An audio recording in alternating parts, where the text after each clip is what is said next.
ഇന്നത്തെ വീഡിയോയിൽ ഡിസ്കസ് ചെയ്യുന്നത് മനുഷ്യ ശരീരത്തെക്കുറിച്ചുള്ള കുറച്ച് അടിസ്ഥാന വിവരങ്ങളാണ്. ഒരുപാട് വീഡിയോകൾ ഞാൻ നേരത്തെ ചെയ്തിട്ടുണ്ട്, അത് ഡീപ്പായിട്ടൊക്കെ ഒരുപാട് വീഡിയോകൾ ചെയ്തിട്ടുണ്ട്. ഇപ്പോൾ നമ്മൾ ചെയ്യുന്നതെന്ന് പറഞ്ഞാൽ കുറച്ച് അടിസ്ഥാന വിവരങ്ങളാണ്. നമുക്ക് ക്വസ്റ്റ്യനിലേക്ക് കടക്കാം. ഇപ്പം മനുഷ്യ ശരീരം എന്ന് പറയുന്നത് മനുഷ്യൻ്റെ ശാസ്ത്രനാമം എന്താണെന്ന് അറിയാമോ? Homo sapiens. മനുഷ്യൻ്റെ ശാസ്ത്രനാമം എന്താണ്? Homo sapiens. അതുപോലെ തന്നെ മനുഷ്യൻ്റെ ഈ പഞ്ചേന്ദ്രിയങ്ങൾ, 5 ഇന്ദ്രിയങ്ങൾ, മനുഷ്യന് 5 ഇന്ദ്രിയങ്ങളാണ് ഉള്ളത്. ഏതൊക്കെയാണ്? കണ്ണ്, മൂക്ക്, നാക്ക്,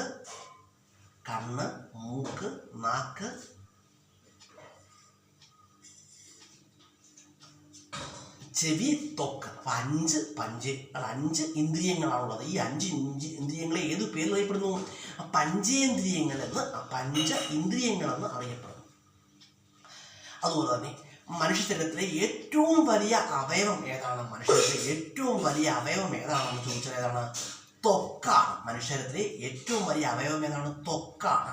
അതുപോലെ പറയുകയാണെങ്കിൽ മനുഷ്യ ശരീരത്തിലെ വിശ്രമമില്ലാത്ത അവയവം ഏതാണ്? മനുഷ്യത്തിൽ വിശ്രമമില്ലാത്ത അവയവം ഏതാണ്? ഹൃദയമാണ്. അതുപോലെ തന്നെ മനുഷ്യ ശരീരത്തിൽ ക്യാൻസർ ബാധിക്കാത്ത ഏക അവയവം ഏതാണ്?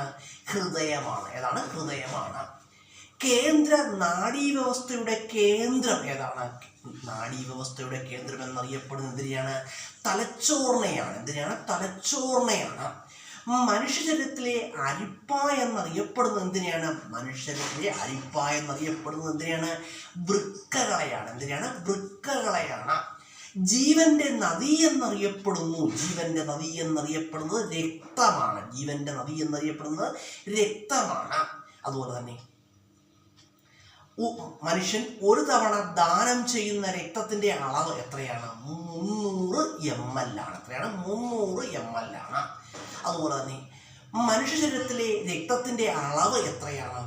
5 മുതൽ 6 ലിറ്റർ വരെയാണ് ആരോഗ്യവാനായ ഒരു വ്യക്തിയുടെ ശരീരത്തിലെ രക്തത്തിന്റെ അളവ്. അതുപോലെ പറയുകയാണ് മനുഷ്യന്റെ സാധാരണ താപനില എത്രയാണ്? മനുഷ്യന്റെ നോർമൽ ബോഡി ടെമ്പറേച്ചർ എത്രയാണെന്ന് ചോദിച്ചാൽ എത്രയാണ്? 37 ഡിഗ്രി സെൽഷ്യസ് ആണ്. 37 ഡിഗ്രി സെൽഷ്യസ് ആണെന്ത്? 37 ഡിഗ്രി സെൽഷ്യസ് ആണ് മനുഷ്യന്റെ സാധാരണ താപനില. അതുപോലെ പറയുകയാണെങ്കിൽ മനുഷ്യ ശരീരത്തിലെ ആകെ പേശികൾ എത്രയാണ്? 639 പേശികൾ. മനുഷ്യ ശരീരത്തിലെ ആകെ 639 പേശികൾ. മനുഷ്യ ശരീരത്തിലെ ആകെ അസ്ഥികൾ എത്രയാണ്? 206 അസ്ഥികൾ. 206 അസ്ഥികൾ. നവജാത ശിശുക്കളിലെ അസ്ഥികളുടെ എണ്ണം എത്രയാണ്? നവജാത ശിശുക്കളിൽ 300 അസ്ഥികൾ. 300 അസ്ഥികൾ. അതുപോലെ പ്രായപൂർത്തിയായ ഒരു വ്യക്തിയുടെ പല്ലിന്റെ എണ്ണം എത്രയാണ്? മനുഷ്യന് 32 പല്ലുകൾ. 32 പല്ലുകൾ. അതുപോലെ കുഞ്ഞുങ്ങളുടെ പാൽപ്പല്ലുകളുടെ എണ്ണം എത്രയാണ്? 20 പാൽപ്പല്ലുകൾ. കുഞ്ഞുങ്ങൾക്ക് 20 പാൽപ്പല്ലുകൾ. മനുഷ്യ ശരീരത്തിലെ ഏറ്റവും വലിയ അസ്ഥി ഏതാണ്? ഏറ്റവും വലിയ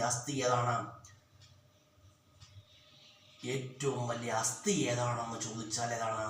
അത് തുടയല്ല് അല്ലെങ്കിൽ ഫീമറാണ്. മനുഷ്യ ശരീരത്തിലെ ഏറ്റവും ചെറിയ അസ്ഥി ഏതാണ്? സ്റ്റേപ്പിസ് ആണ്. അതുപോലെ തന്നെ മനുഷ്യ ശരീരത്തിലെ ഏറ്റവും വലിയ ഗ്രന്ഥി ഏതാണ്?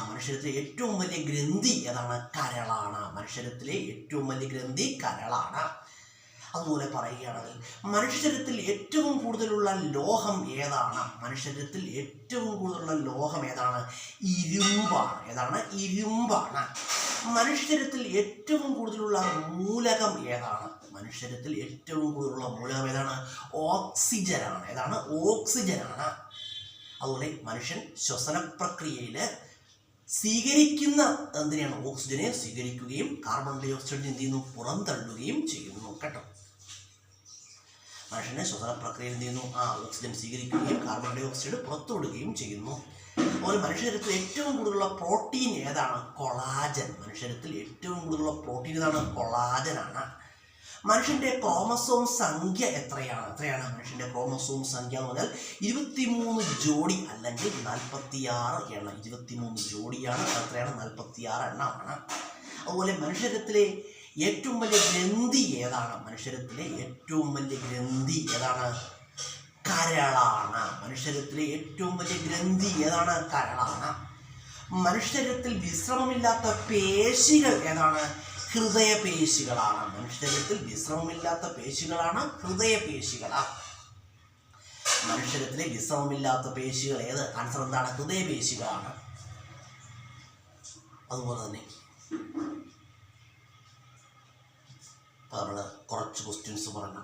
ഈ ക്വസ്റ്റ്യൻസ് ആണ് മനുഷ്യചരിത്രത്തിലെ അടിസ്ഥാന വിവരങ്ങളാണ്. അടിസ്ഥാന വിവരങ്ങളാണ് ഇതൊക്കെ ഓരോന്നും.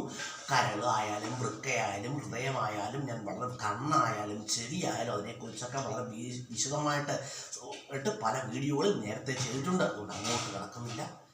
മനുഷ്യരത്തെക്കുറിച്ച് ഒരു വ്യക്തി പെട്ടെന്ന് നോക്കിയാൽ അയാൾക്ക് കുറച്ച് കാര്യങ്ങൾ മനസ്സിലാകട്ടെ എന്ന് കരുതിയാണ് കുറച്ച് ക്വസ്റ്റ്യൻസ് ആഡ് ചെയ്തുകൊണ്ട് ഒരു വീഡിയോ നമ്മൾ ക്രിയേറ്റ് ചെയ്യുന്നത്. അപ്പം വീഡിയോ കാണുന്നവർ എന്ത് ചെയ്യുക? വീഡിയോ കാണുന്നവർ തുടർച്ചയായിട്ട് കാണുക കേട്ടോ. വീഡിയോ കാണുന്നത് എന്ത് ചെയ്യുക? തുടർച്ചയായിട്ട് കാണുന്നവർക്ക് മാത്രമേ എന്തുണ്ടാകത്തുള്ളൂ? വീഡിയോ കാണുന്നതിൻ്റെ ബെനിഫിറ്റ്സ് ഉണ്ടാവുന്നത്. ഒരുമാതിരി പരീക്ഷകൾക്ക് ചോദിക്കാൻ സാധ്യതയുള്ള ക്വസ്റ്റ്യൻസൊക്കെ ഞാൻ വീഡിയോയിൽ ഉൾപ്പെടുത്താൻ പരമാവധി ശ്രമിച്ചിട്ടുണ്ട്. രക്തം, അതുപോലെ തന്നെ ഹൃദയം, കരൾ, ശ്വാസോച്ഛ്വാസം, ഇതിനെക്കുറിച്ചൊക്കെ വളരെ വിശദമായിട്ട് ഞാൻ പല വീഡിയോകൾ ചെയ്യുന്നുണ്ട് കേട്ടോ.